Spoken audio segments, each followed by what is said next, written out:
Oh, it's great. It's awesome to have this movie come out. I mean, who would have thought we pull off a movie when you can't be near people? I mean, how easy is that?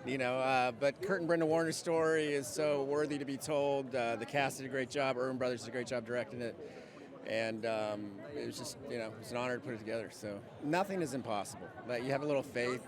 Nothing is impossible. Don't give up hope on, even though things may be hard in life and challenges come, and just don't give up hope. And you look at Kurt Warner, who came from nothing. Nobody gave him anything, and he fought and fought and fought and never gave up and achieved the ultimate success in the field that he chose, which is football. I mean, there's so many moments in the last 30 minutes between Zach and Hayden, who plays Kurt's son.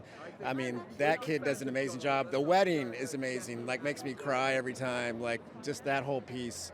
The relationship between Zach and Kurt, the characters, I think is really special. So people are going to enjoy the film. It's an uplifting experience at a time when our country needs it.